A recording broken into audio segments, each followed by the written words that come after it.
And y'all, did you see the look on Bree's mom's face? She saw right through the bull.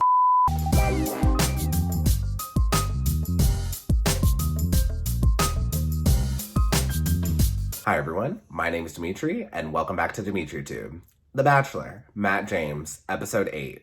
Let's talk about it. As always, if you're enjoying these reviews, please pound that like button, pound that subscribe button, and ring that notification bell. I'm a new YouTuber, and it definitely helps me out in the algorithm. And just one quick thing before we get started, I unboxed and tasted the new Lady Gaga Oreos in a separate video. I'll link it above. So if you want to see some of my content outside of The Bachelor, definitely check it out. So just a heads up, when I look at the Hometowns episodes, for me, I just mainly look at specifics and the conversations. And by that, I just mean, are the conversations specific to that couple? Because oftentimes on these hometowns dates, the conversations tend to be like very generic and broad. And if the conversations are broad and generic, for me, it's just an indicator that their connection relationship probably isn't that strong. So keep that in mind when you're watching this review. That tends to be how I view hometowns.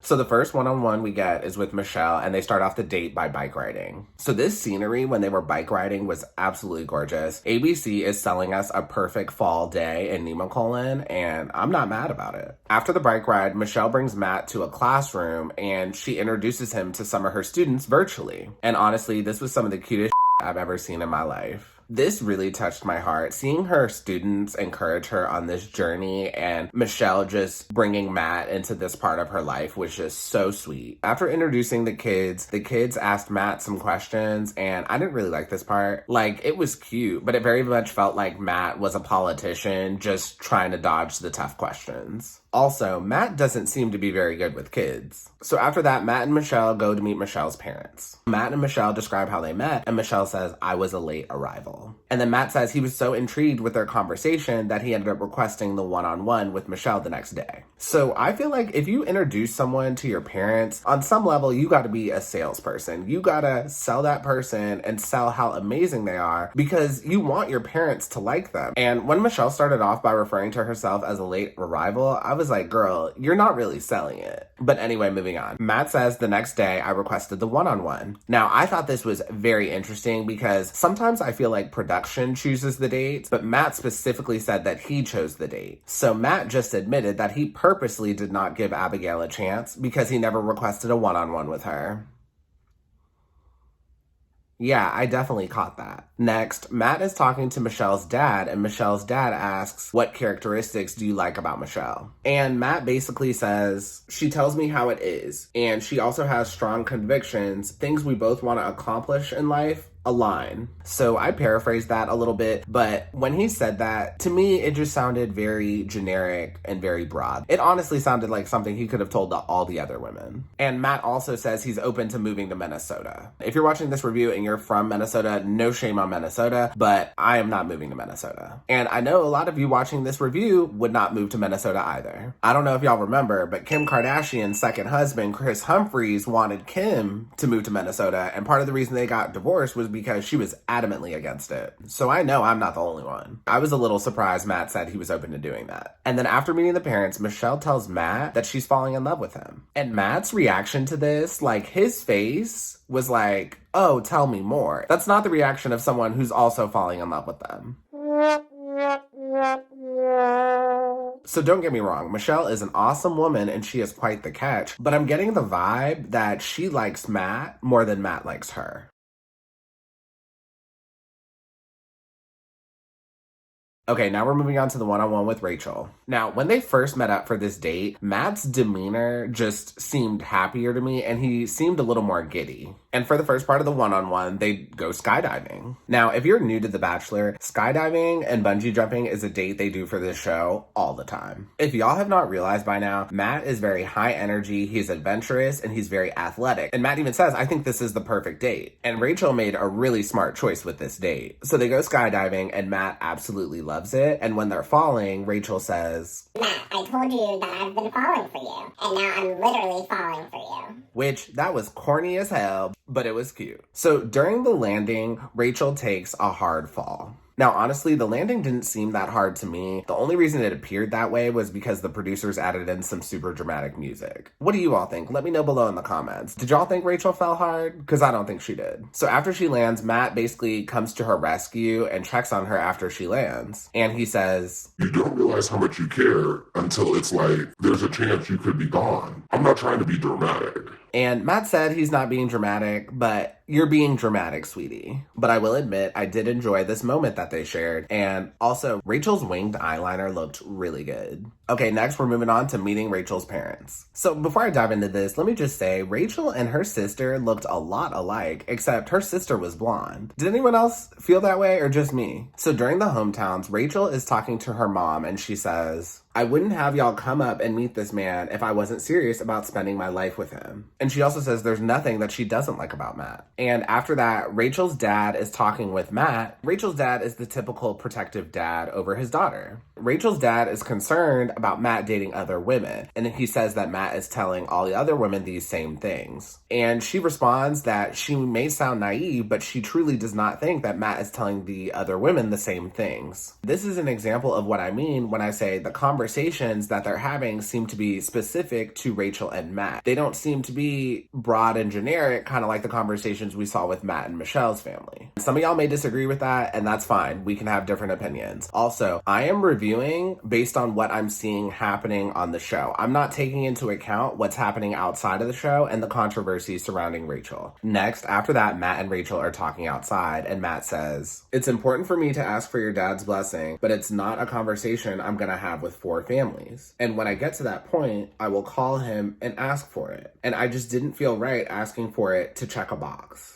And then Rachael responds in a confessional saying she was hoping that Matt would have asked her dad for a blessing. This was very interesting to me because Matt and Rachael have talked about marriage. We didn't see it on camera at all previously in the season, but they've talked about it. Now, Rachael wants to be married, and there is nothing wrong with wanting to be married. A lot of the women this season have wanted to get married. Michelle, Abigail, Rachael, Kit, they all are looking to get married. But the problem is, I don't think Matt wants to be married. Now, I honestly think this is ABC's fault. Hear me out. So like during the rose ceremonies, Matt says he wants a wife and wants to be married, but when he's having one-on-one conversations with the women, it doesn't seem like he wants to be married. Keep in mind, this man said last episode that he has no real goals in the next 5 years. Like if you wanted to be married, I feel like you would have said that was a goal. And to me, this is ABC's fault. This show has been airing for a while now, and we know it's supposed to end in an engagement, which leads to a marriage. But the same thing happened last season with Peter Weber. Peter Weber was trying to party and chill for a bit. He wasn't trying to get married anytime soon. And it's weird because ABC is picking these guys who don't want to get married, but then you have these women contestants who do want to get married. So then it just ends up as like a mismatch of expectations. And for me, it's a little frustrating. Like, ABC, you need to start picking male leads who want to be married and want to settle down. Okay, now we're moving on to the one-on-one with Bree, and for their date, they go off-roading. Now, I thought this was a really smart choice for a date. As you know, Matt likes adventure. The only thing is, though, I think she should have let Matt drive. And I'm not even being sexist or anything. Matt tends to be, like, a little hyper and has a lot of little kid energy, so let him get that out of the way, so then after that, you can have an adult conversation. After off-roading, Matt and Bree have a little picnic, and Bree says, "I'm sorry I cannot give you the conventional family." So I really like that Bree brought this up. Bree recognizes that all the other contestants have traditional families, and she doesn't have that, and she can't change that. Bree bringing this up was just very adult and just very honest, and I really like that because she's telling Matt up front, I don't have the conventional family, but I'm still a great catch, and I need you to recognize that. So after that, Matt meets Bree's mom, Bree's best friend, and her baby sister. And y'all, Matt is terrified of this baby. Like, the look on his face when that baby was around crying, it had him a little shook. And I don't blame him. I would be too. I've never held a baby before, so I would need some coaching as well. And it's interesting because between this and Matt meeting some of Michelle's students, it seems like Matt's just not good with kids. But Matt works with kids in his nonprofit organization, so I really don't know what to believe. Anyways, after that, Matt talks with Bree's mom, and Bree's mom asks Matt, "Are you in love with her?" And Matt responds, "I'm falling for her." And y'all, did you see the look on Bree's mom's face? She saw right through the bull.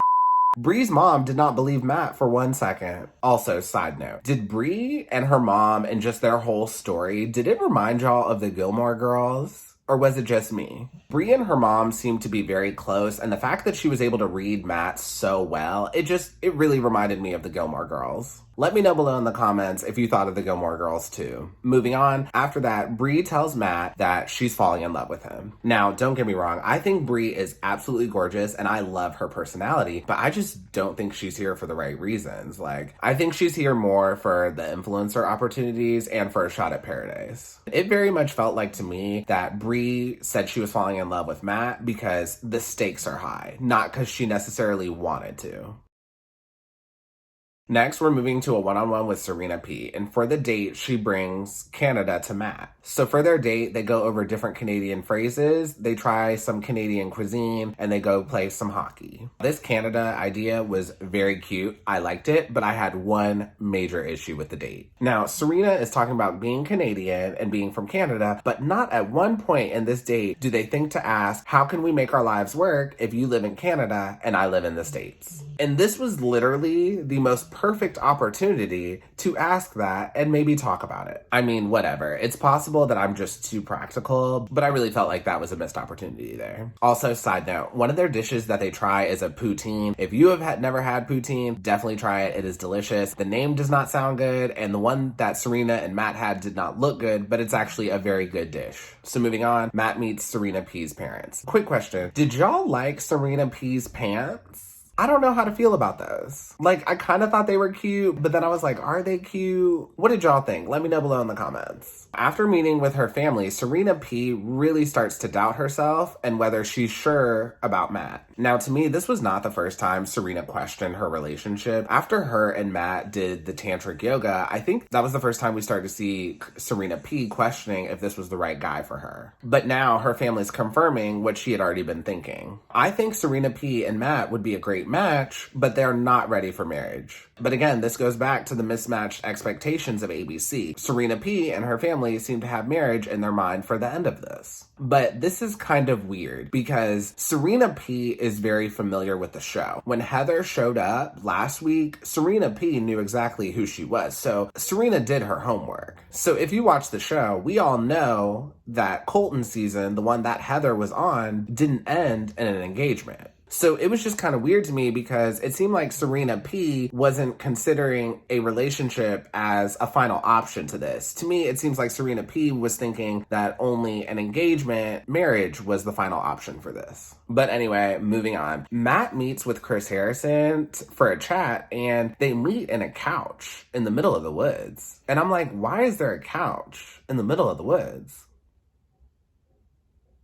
Matt tells Chris Harrison that all the hometowns went well, except for the one with Serena's, so he decides to go chat with her. When Matt is talking to Chris Harrison, he says, I feel like I've given her as much confirmation on my feelings as I can. And I was like, when? Maybe I was watching a different show, because I didn't see that at all. So Matt ends up meeting with Serena, and Serena eventually tells him that he's not her person, and she eliminates herself. Matt responds, I just want what's best for you. And if it's not going to be me, and I can't make you happy, and all those things for you, then that stinks. Honestly, in my opinion, Matt's response was very lukewarm, and on top of that, he was super quick to ask to walk her out. This breakup to me was not a big deal. It honestly felt like two 8th graders who had spent their summer on Lake Michigan, and the summer's over, now they have to both go home. Serena's going back to Toronto, and Matt's going to North Carolina. And now their young love, puppy dog type of romance is over. And after that, Serena walks Matt out and Matt hops in the Uber XL. Now, I want to applaud ABC for this. Normally, it's the contestants that go in the Uber XL, but this time it's the lead, and this was different. ABC is keeping us on our toes. Don't get me wrong, I think Serena P and Matt had a connection, but I think ABC was trying to sell it as something more than what it was. Because Matt didn't even cry in the Uber XL, so he didn't love her.